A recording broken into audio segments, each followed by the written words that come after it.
You're in for a real treat. We're going to be speaking to Jennifer, who introduced laundry pickup and delivery to a small town, and her numbers, well, they speak for themselves. We are the first ones to show up in our town with this. We do like the nice things, and this service coming to town was huge. People love it. They love it. I'm really excited to introduce Jennifer from JRae Laundry. She's from Bowling Green, Kentucky, and she's done a phenomenal job with branding, loving the customer. I got to say, we are in the retention business, and a big part of being in a retention business and developing customer loyalty is your brand. And part of that is connecting with your customer. And Jennifer's just done a stellar job with that, and we'll be going over that.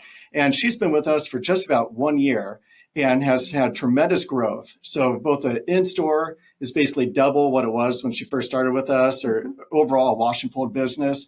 And the pickup and delivery has just jumped up significantly. So I'm really excited to hear about that growth and how she's dealt with that growth and how she's nurturing her business. So I'd like to introduce Jennifer. And I'm just curious as far as like how you got into the laundry business. Hi, Matt. Well, first, thanks for having me. I really appreciate it. I know this is a little strange, but my brother and I, for probably the last 20 years, have talked about owning a laundromat. He is in Virginia, and as you said, I'm in Kentucky.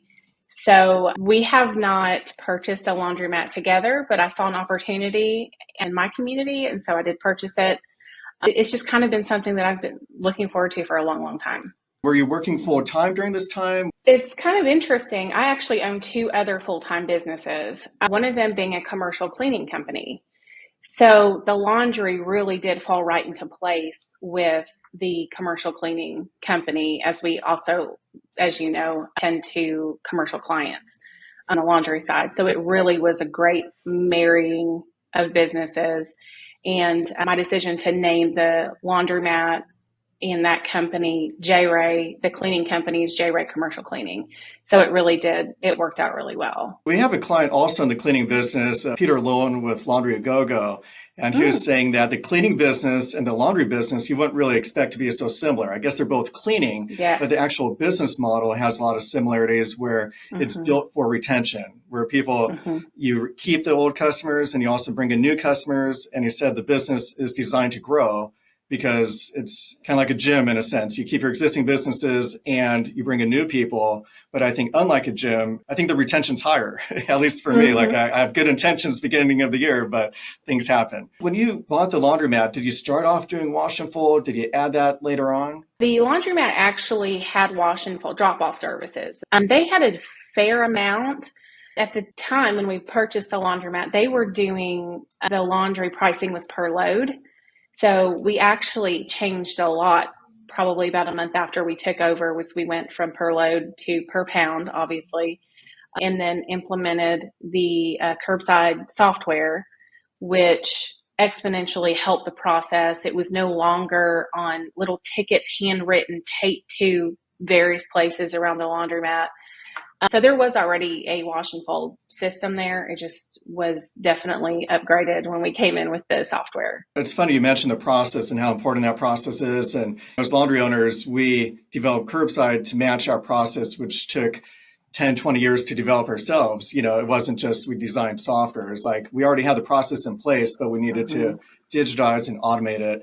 And I just saw on Facebook, somebody was talking about where they have to pay the customer thousands of dollars to replace their laundry. And there's 3 different reasons that situation would never have occurred with curbside laundries. So what happened was the customer dropped off their laundry and usually they have it delivered. And in this situation, they wanted to pick it up. So they delivered it to the address. The person was away. They never got the clothes, and it should never been delivered in the first place. And the first question curbside laundries ask the attendant is this pickup and delivery? So it's, if you don't have all those little details, it's like mass customization of individual orders. Everybody's order is different from the detergent to this. And, if you want to build your brand around loving your customer and listening to them and taking care of them, it's not just what you say, it's also what you do to back it up. And, that's kind of where we see having the right process in place.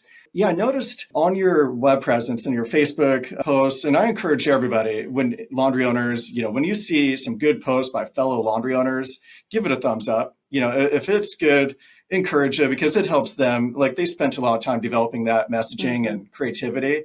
And it goes a long way. If you click like, it helps other people like you see the advertisement as well, or the messaging. And I think a big part of Facebook advertising is just to raise awareness that this type of service exists. One of the things I really like about your messaging is you make it seasonal. If it's football season, you're posting stuff about football and keeping the uniforms clean. Cheerleaders, make the bright white. And then you're making messaging for residential folks. And you're also making really good messaging for everything from salons to, spas, all those type of things. And I was just wondering if you could expand on, your social media strategy or how that's helped you. Sure. When we first started working this plan in our head anyways, we contacted a local marketing company and spent about $10,000 with them, and it got us nowhere. So we actually are part of a women networking business group. And several of the women in there use the service already, but we had talked to one that was really into social media, and we barter with her. We do her laundry and she does our social media. And there's nothing like a mom of four that can put forth the effort and energy into the social media to really make it relatable to other people, either in business, because she does have a business herself, or on the residential side with kids and cheerleading uniforms and all the things that she's dealing with at home. So that's really we just wanted to be relatable. We wanted people to understand that we understood. My partner in the business, JB, and I are both women. We both have children. We both understand how to run a household, and laundry is a huge part of that. We really just wanted to relate to the people, and it's working. It's working really well. Not to be sexist or anything, but I'd find the best branding is done by the female owners in the industry. Mm-hmm. I mean, there's something where just connecting with the audience and realizing that's an important part of the business, because if you're not connecting with your customer, then the customers, they could sense when there's love. And you mentioned you've got a podcast. Who's the audience for that, and what is that all about? I have a podcast called She's Valiant, and it is basically a podcast that interviews other women in business. We talk about the hard things that women kind of go through. It is very women-oriented. And I know this industry isn't necessarily that, but it has been my life outside of laundry, I guess, is coaching women and doing some other things like that. So it's called She's Valiant. It's a project I'm super proud of. Oh, that's fantastic. And I've seen you do like speeches or so to other, women business owners, and you've sponsored different things through JRae Laundry with that. And I was just wondering, as far as like bridging that connection, if that's something that's helped out. It has actually helped out. We do sponsor, especially in our community. We try to sponsor community events and any opportunity to set up a table, to be there, to talk to the people. We were in a Mardi Gras parade. We had our big JRae laundry van decked out and had a good time doing that. We just try to kind of get involved in the community stuff. And some of that does get pretty expensive, but for the most part, we just try to kind of show up and talk it up everywhere we go. We do sponsor, like I said, we are part of a women's business group locally, and they have opportunities to sponsor the meeting. So we did that and was able to get up and speak to them about our services. And that's pretty much how we've become more known in our community. And a big part too of where we live is pickup and delivery for laundry did not exist here. We are the first ones to show up in our town with this. We are a college town, and we have probably about 80,000 residents in the city limits. We think we're big, but we're not, so we do like the nice things. And this service coming to town was huge. People love it. They love it. Oh, that's fantastic. Introducing a new product to a town is really difficult. It's a lot of heavy lifting, because it's actually easier when somebody else is already doing pickup and delivery, because then the market's already there. They help establish it in a sense. And we were in the same position at Super Suds. In 2010, we were the only pickup delivery, or one of the only ones in Long Beach. And we had to do a lot of awareness campaigns just to let people know that pickup and delivery is a thing. It's really neat seeing you guys being really good ambassadors of pickup and delivery and making those community inroads, which is a two-way street. You're helping out the community. Everybody remembers who helps out the baseball team or the sports team in the high school and that type of thing. It goes a long way. For the people who are listening, the one really powerful technique, I really do encourage reaching out to the community. And you also want to get the most mileage from everything. Get photos. You want to take lots and lots of photos, because after the event, it's like the event didn't exist anymore unless you have photos and reminding people, because the audience of that event is the people who are there and the people who couldn't make it to the parade, but they want to see photos. A really important thing as well is reaching out to the local newspapers and ask for a free press release, especially if it's a new product in the area. You want to say, hey, we're offering this new thing to help moms and dads and help different businesses. And so you could build awareness that way.